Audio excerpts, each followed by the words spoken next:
The following is the Legacy Africa Founders Journal, originally written on 119 Sunday, 15th March 2026. This is being recorded on the 26th of August. It's a Wednesday, 2026. Entry 8. At the time, I had no idea how the story would end, and this is what I wrote. Molo Dim. Where to start? This girl, I'll omit the name, is top of mind. I'm distancing myself. Nothing concrete, but there's low upside and emotional investment at the stage of both of our lives. I'm not going cold, just distance. Legacy Africa requires follow up from tomorrow. Promising conversations, but thus far, follow up on national scale mechanisms is slow, naturally. And so tomorrow, we're trying to get feedback. Definitely local gigs to look forward to in the next few months. I'll omit the company name. It's about as demanding as you'd expect. I'll omit these people's names. Aren't stepping up to the plate as much as we do, but whoever does. Context: at the time, I had no intention of ever um publicizing any of this, so this is just me to me gassing me up. I said, yeah, they're not stepping up to the plate as much as we do, but whoever does. So is a similar kind of animal to me, and so I believe there's a bright short and medium term potential in our dynamic family. It's like they'll talk about you, won't say divide your wills. That's how family feels. That was the last thing I said. So this must have been a very interesting time from a family dynamic perspective. I said it's like they'll talk about you, won't say divide your wills. That's how family feels. That's crazy. Training is going great, making noticeable improvements, getting compliments from colleagues, gym staff. Well, she wasn't complimenting me directly, but it was brought to my attention. So the gym's at least going steadily going good. Lol. Overall, I feel underrested, but I feel more underestimated, so we push on. Now, now, sorry to interrupt. One last time. This is, and then we're gonna finish up. That's hard. That's so hard. That's that's a bar. Like what? I don't even think that's like that doesn't sound like anything I've ever heard in like rap songs or what. That was just the pen doing it. That's just the pen gliding on the page and just taking over, and I was just letting it do what it wanted to do because clearly it was in charge. I said I'm underrested, but I'm more underestimated, and so we push on. Ah, that's hard. I remind myself that this level of intensity is not going to be forever, but is very necessary during this initial stage of the greatness we're becoming. We're winning. Just a few more pushes, one more really hard go, and this might be the one. I'm the one. I love you. Bye. Very, very interesting time. Um, it's the 15th of March, meaning we're off the back of the Legacy Tour, which was me going around to local institutions introducing this thing as a concept. At the time, we were doing two things. On the commercial side, we were making money by consulting, student entrepreneurs, um, like just showing them the ropes from a marketing and sales perspective, right? A bit of foreshadowing, but the entire business system. But I found that the stage that they were stuck at, that was the stickiest point, was from marketing and sales perspective because they knew nothing about business. So I was like, oh, okay, cool. Here's a little opportunity. Then boom, hit a couple of plays there, made a little bit of money. On the commercial side, since I was already in that arena, I was like, well, one way to get lots of these people is to have deals with the organization or the institution as a whole. And then when I had approached, now that wasn't the what I had said when I approached the people. It was just, here's a platform. I think it's really cool. It's gonna allow student entrepreneurs to connect all across the different institutions, the different campuses, different this, different that. And I was like, yeah, this can be really, really cool. And then people are like, yo, you know what would be really awesome is if this thing could connect even just our different institutions from across the country, because right now there is no connective tissue that does that. And I'm like, So basically, the vision of Legacy Africa overall is we want to be all over the continent. We want to be in private equity.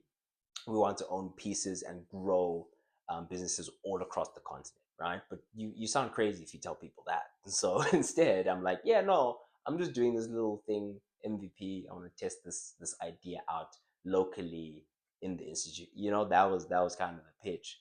And then they were the ones who were like, oh, but national scale, no, but this could be. And I'm like, oh, okay. So that's kind of the moment where I like approaching people. The reason why I felt like I had to have that partnership that I had with that business is because I believe that I needed that as a cosign to be able to walk into these rooms and be taken seriously. Little did I know that as soon as I walked into the rooms, I realized very quickly that was just brushed off. Like, yeah, whatever. Tell me about this. Tell me about you. I said, wow, okay.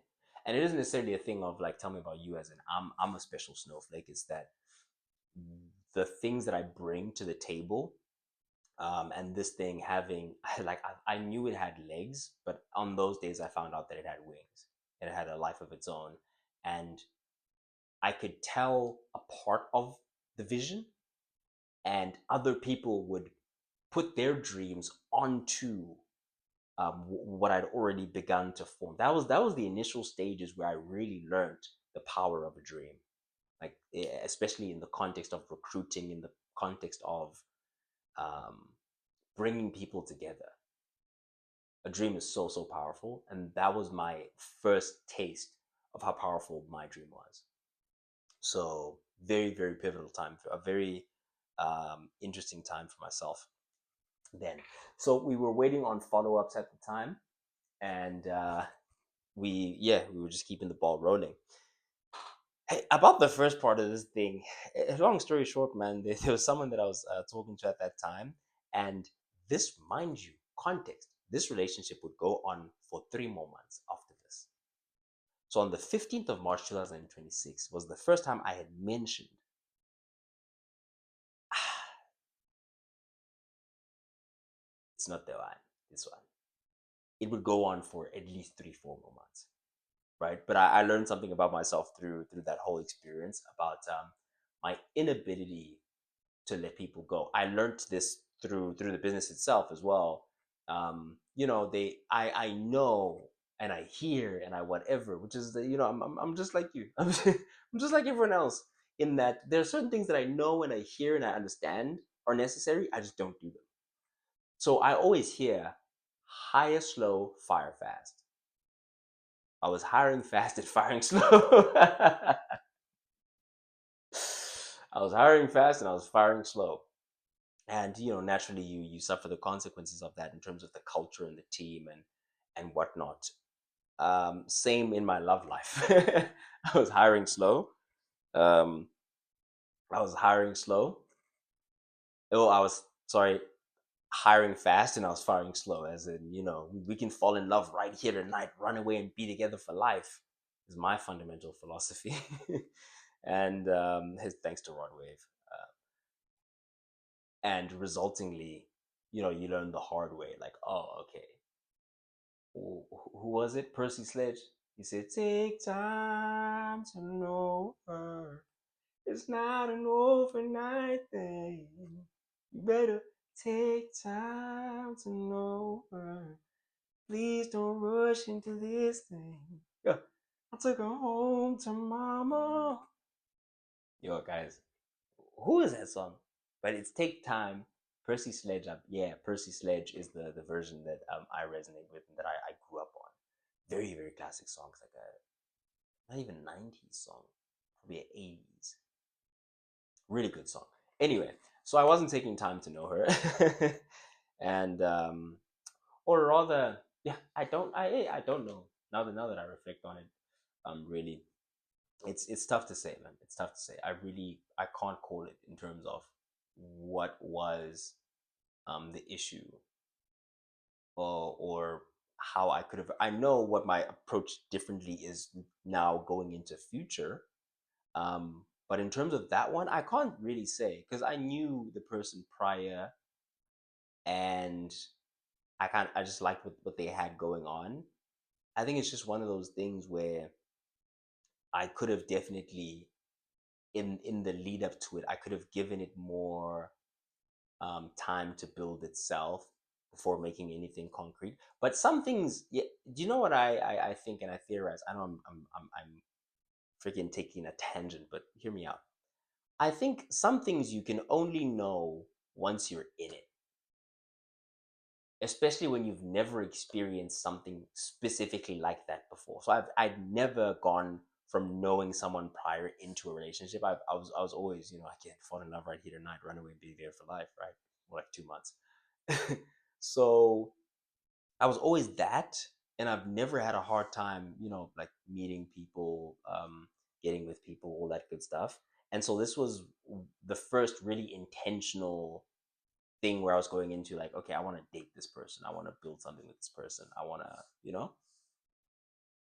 And so I now know the things to look for when speaking to a no, and the things to look out for. That, yeah, I learned a lot from that experience that I don't think I can blame myself for at that present moment in time, because I didn't know then. If I knew then what I knew now, I would behave differently, right? If you knew better, you'd do better. um so yeah, it was just that initial thing of, oh, I feel what I feel, and I completely understand that this is not going to head in the direction that we'd love it to go, which ended up being true, right? And not in a self-fulfilling prophecy type of way, as in I genuinely tried for 3 more months, which is a long time in my life. Context: 6 months ago, this is where I was. Today, I have commercial engagements with the biggest firms in my city. 6 months ago, I wasn't making money. Like, I didn't have a business. I had ideas, great ideas, and I was all in on those ideas, but I didn't have a business. 6 months later, say that to say, 3 months in my life is a long time. And so, say that to say, I genuinely tried from there, and it just wasn't working in that direction. So, lessons learned, right? Yeah, legacy needed a lot more from me. It was very demanding. With the other company, again, it was just more lessons learned, I suppose. Yeah, just more lessons learned across the board in terms of what not to do. So, okay, let me actually finish up, and then wrap up with the point I want to make about being a great student. Um, because I'm talking about all these lessons learned, right? Okay, it needed the follow ups. Family was in a tough place. There's literally nothing to say about it because I said nothing. Training was going great. You always love it when the gym's rolling on. Underestimated but underestimated. Okay, I'll finish on this section by itself. In terms of everything else besides this last bit where I talk about underestimated but underestimated, last push, etc. When I talk about lessons learned, the number one thing you can learn is how to and what to learn. Meaning, there are many lessons that you can learn from one thing happening. Whether it's a positive thing, it's a negative thing, no matter how it goes, there are many ways in which something can affect you.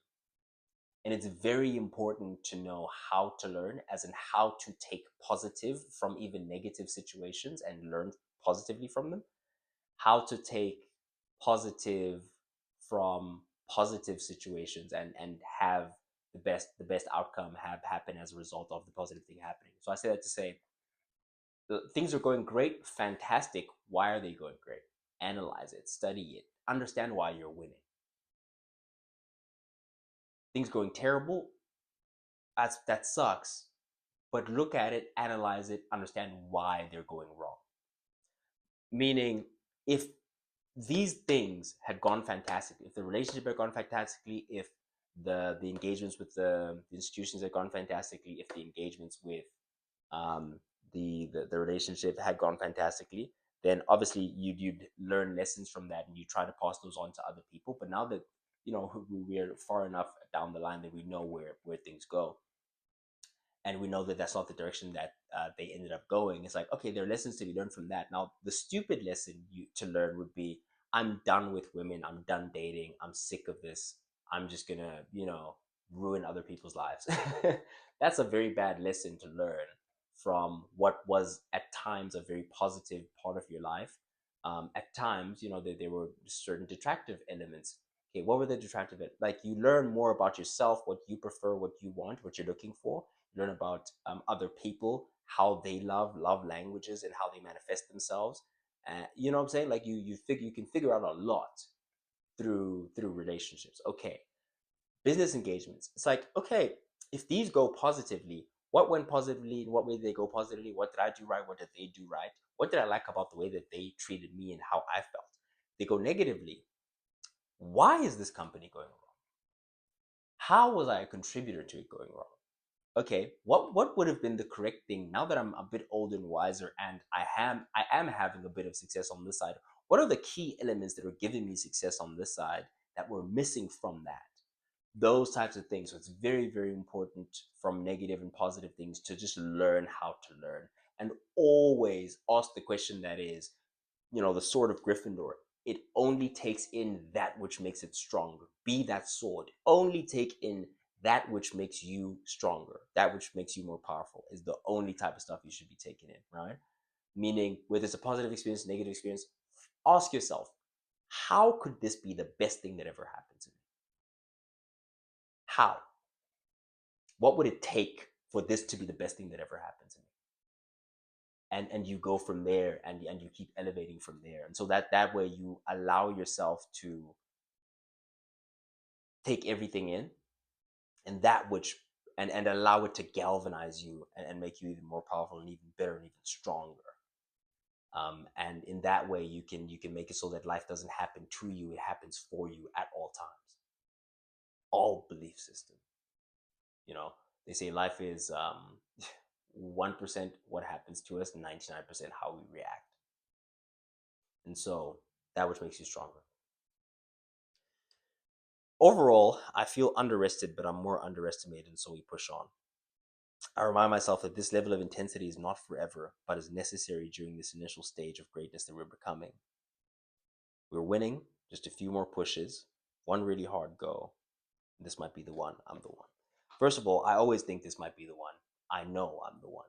That's just standard. I always, every single repetition, I think this might be the one. Okay, not this might be the one. Okay, because I only need to be right once. That's the crazy thing about it. Excuse. To be in the Hall of Fame of baseball, you only need to hit 3 out of every 10 pitches. So every time you go up to bat, you get 10 goes. If you hit 3 every time you go bat, you'll be in the Hall of Fame. Just 3, which means you can miss 7. And so I say that to say, don't be afraid to swing, but swing with ferocity, because this might be the one. And the difference between baseball and entrepreneurship is you only need to hit it once, and you can hit it so big, you never have to swing again if you didn't want to. Or you can swing again for fun. All you need is just that one really incredible connection, right? Baseball, max you can get 4 runs, I think. Entrepreneurship, you can get 1,000 runs by a really good hit. 1,000,000, 10,000,000, 100,000,000. I'm telling you. Underestimated but underestimated.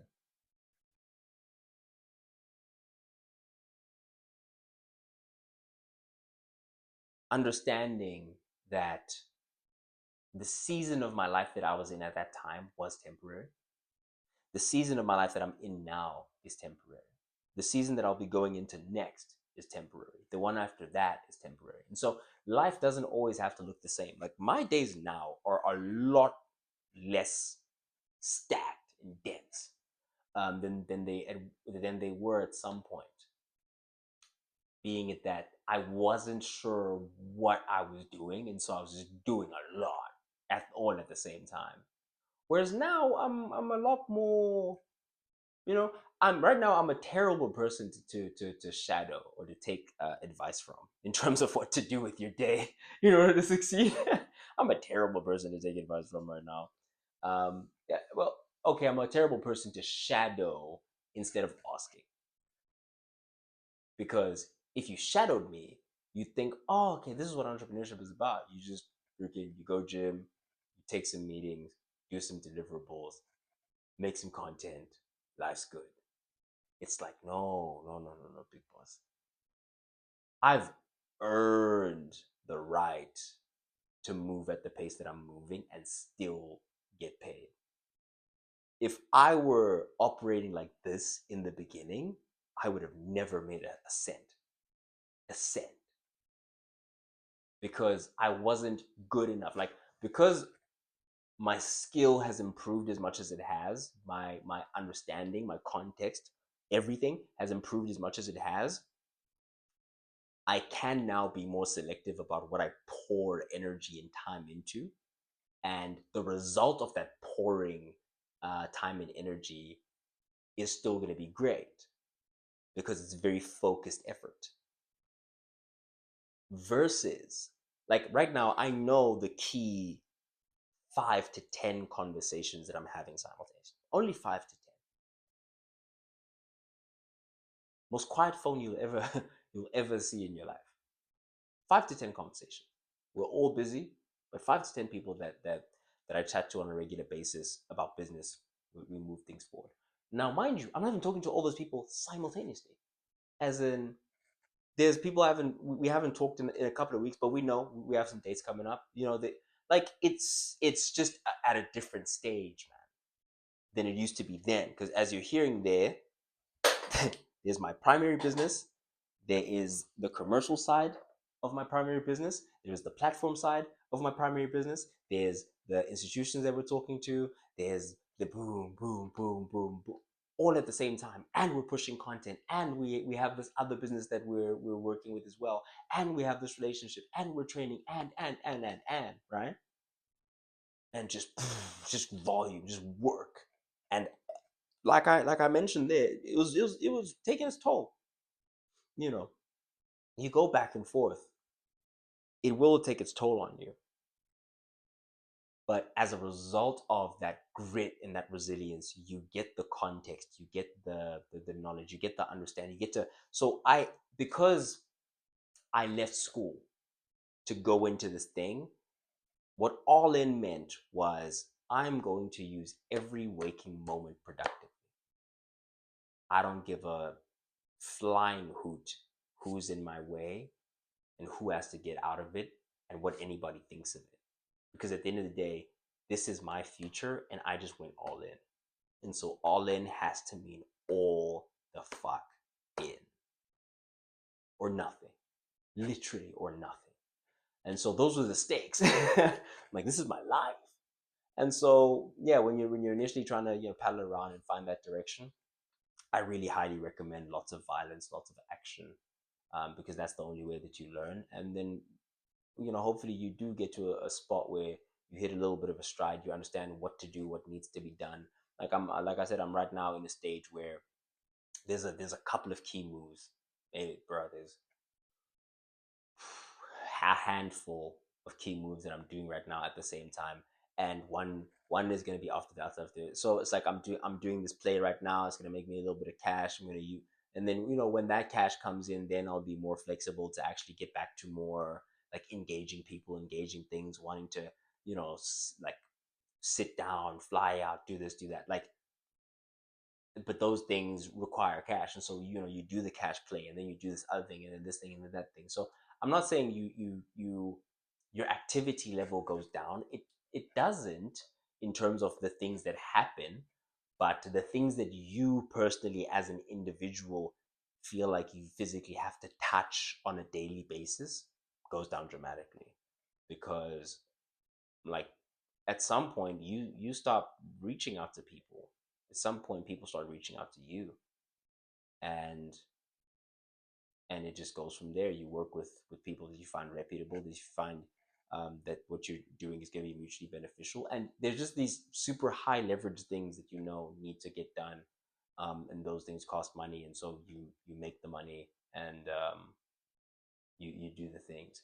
So ultimately what I'm saying is what I was saying at that time, um, from a this is temporary type of situation, 100,000%, 100,000% turned out to be very true, more true than I'd liked it to be. To be honest with you, I get very uncomfortable when my calendar is not as full.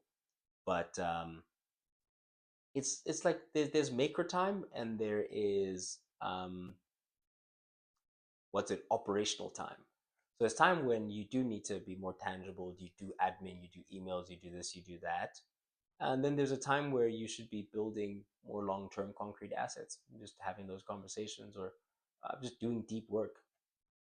And that's just the way that it tends to split it up, to split itself up sometimes. As a founder, that your days your days will be the same for a stint. Let's say 2 weeks, 2 to 4 weeks. Your days will be exactly the same.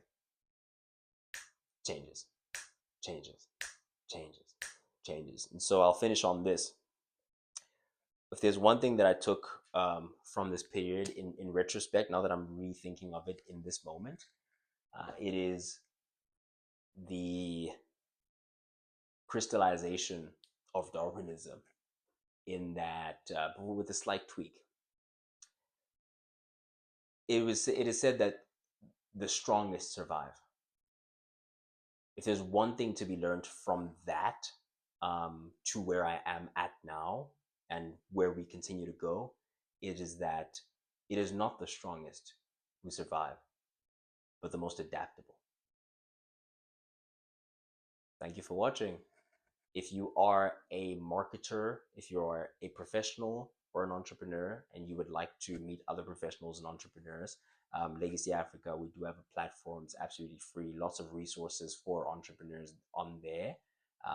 Or if you're just business interested, if you're business interested, you probably won't make it past the verification stage, because you do make an application and review it, and if you're good, then you go, and if you're not, then that's tough. We'll give you a nice little something to go chew on in the meantime, so that you can keep developing, so that you can get there one day. But it is what it is. So if you're a decent level professional, specifically we're looking at marketers right now, so photographers, like people in marketing related disciplines, then you're going to be very, very stimulated by the people that are going to be influxing very soon. If you are not any of that, okay, if you're that, links in the description below. Legacy Africa platforms there. It's free. It's awesome. Check it out. If you're not that and you've made it this far in the videos, we're about 27 minutes in. So if you've made it about this far, I really appreciate you. Like, genuinely, like from the bottom of my heart, I appreciate you. You're the reason why I keep going. Real, real. Because I'm genuinely at a point where now I don't, not that I don't feel like I need to do content anymore, but I really feel that, especially Founders Journal, that's, it's like, yeah, sure, for business purposes, build a Sunday, fantastic, because I talk specifically about business related topics. I talk about like the kind of stuff that would attract would-be clients is usually going to be on there. This right here is just, lessons, conversations, more free flowing, etc. And I'm at a point in my life where I don't need to do this anymore. I never needed to do it, to be honest with you. But I got to a point where I was kind of like, I don't really want to do it anymore. Then I had a conversation with Kaz. Shout out to Kaz. And yeah, Kaz reminded me that I never did it because I had to. I did it because I wanted to, and I did it exactly for people like yourself who find value in it, just in general, and just having the space, having the time, and sharing the moment. And I think that's a beautiful thing. And so, yeah, thanks if you're still around here at this time. If you did in fact enjoy the video, found it valuable, please do hit that subscribe button. Thanks for watching. I've been Sage, standing on business. Signing off.